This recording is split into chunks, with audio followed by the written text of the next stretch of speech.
Assalamualaikum warahmatullahi wabarakatuh. Waalaikumsalam warahmatullahi wabarakatuh. Uh, Today we will discuss about our topic, leftward movement in the Nonongan dialect of the Sasak language. Before we start our discussions, let me introduce our group. My name is Baidina Udini as the first speaker and moderator. And my name is Isma Kamila Inaya as the second speaker. Me, Liana Sriwayuni, as the third speaker. And I'm Piana Salsabila as the fourth speaker.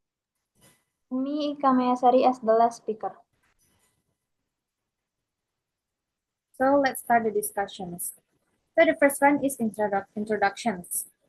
Sasak is an Austronesian language spoken by the people of Lombok, Indonesia.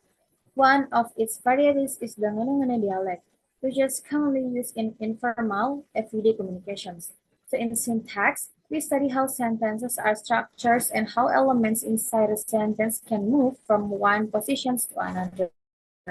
One important concept in syntax is constituent movement, especially leftward movement, where certain elements appear at the beginning of a sentence. So in these presentations, we will focus on how leftward movement occurs in the Ngunungune dialects of Sasak and how this phenomenon can be compared with English. So the next material will be explained by Ichi. Okay, thank you, Elina. Next material is research objective. The objectives of this research are threefold. First, this study aims to identify the presence of leftward movement in the Ngunungune dialect of the Sasak language. By examining naturally occurring sentences, we investigate whether certain constituents appear in a position earlier than their canonical order. Second, this research seeks to analyze the syntactic structure of sentence that exhibits leftward movement by using tree diagrams within a generative grammar framework. This analysis helps reveal how constituents are displaced and how they relate to underlying sentence structure. Third, the study aims to compare leftward movement in Sasak with similar syntactic phenomena in English. Through this comparison, we attempt to highlight both universal and language-specific patterns of syntactic movement, contributing to cross-linguistic understanding. Next, theoretical background.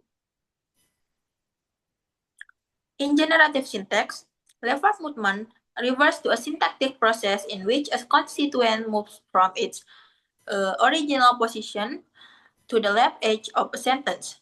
This movement is commonly analyzed as part of transformational rules in generative grammar.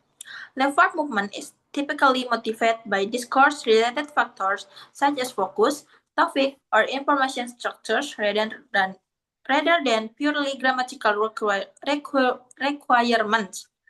In many languages, elements like adverb, prepositional phrases, or noun phrase may be fronted to emphasize particular information or establish a topic within the discourse.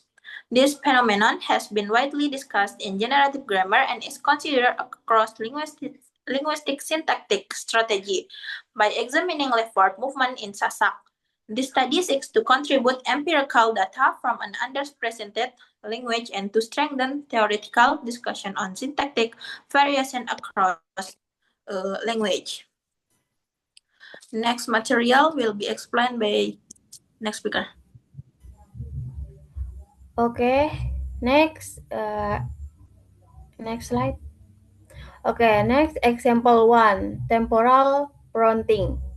Our first example shows temporal adverbial prompting in the Ngunungene dialect. The base order sentence is gin ku lalo tipa pante jemak lema, which means I want to go to the beach tomorrow morning. After leftward movement, the sentence becomes jemak lema gin ku lalo tipa pante. Here, the temporal phrase jemak lema, meaning tomorrow morning, move to the sentence initial position. In English, a similar structure can be found. Tomorrow morning, I want to go to the beach. This shows that both Sasak and English allow temporal adverbials to move leftwards for emphasis. That's all for me. That's all from me. Next, my partners will be continue the presentation. Okay, the next example, please. Okay, the second example also involves temporal prompting. The base order is inangku ngelak kando ares Rubin, which meaning my mother cooked ares yesterday. After leftward movement, it becomes Rubin inangku ngelak kando ares. In the sentence, Rubin meaning yesterday moves to the front of the sentence. It's similarly in English, we can say, yesterday my mom cooked ares. This example further support that temporal adverbs can undergo leftward movement in both Sasak and English, showing parallel synthetic behavior. The next material will be continued by Ika. Okay, thank you. And our final example illustrates locative fronting, which is a type of leftward movement involving a place or location phrase. First, let's us look at the base order sentence in Sasak. Tiar tunu empat le balenggun. The sentence means Tiar grills fish at Gun house. In this basic structure, the locative phrase le balegun at Gun house appears at the end of the sentence following the verb and adjective. And this order represents the neutral or unmarked structure in Sasak. After applying leftward movement, the sentences changes into le balenggun tiar tunu empat. And here, the locative prepositional phrase le balenggun is moved from its original position at the end of the sentence to the initial position. And this movement does not affect the grammatically of the sentence, but it changes the focus of the information. By placing the locative phrase at the beginning, the speaker emphasizes where the action takes place rather than who performed the action or what being done. And we can find a similar construction in English. At Gun's house, Tiar grills fish. Just like in Sasak, the locative phrase is front to highlight the collocation of the event. And this shows that both language allow locative phrase to be moved to the front of the sentence for discourse purposes. And next slide.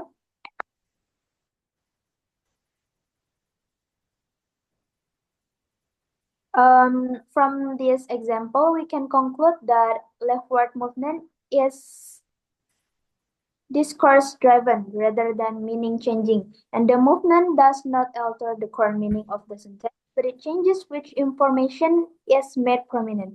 Locative fronting is commonly used when the speaker wants to set the spatial context first, especially in storytelling or conversation.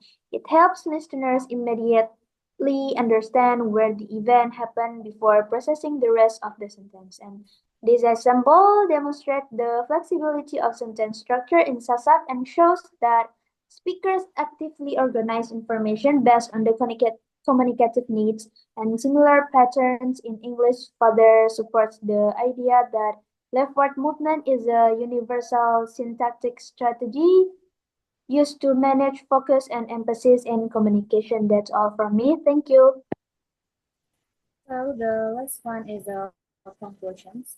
To conclude our analysis, show that leftward movement exists systematically in the Ngano-Ngano dialect of Sasak. So this movement mainly involves temporal adverbs and locative phrases that are moved to the front of the sentence. Interestingly, English also shows similar patterns of leftward movement, especially in adverbial fronting. These similarities support the idea that synthetic movement is a universal across language, even though each language has its own characteristics. So, I think that's all for our explanations about this material today. Thank you for your attention. See you. Assalamualaikum warahmatullahi wabarakatuh. Waalaikumsalam.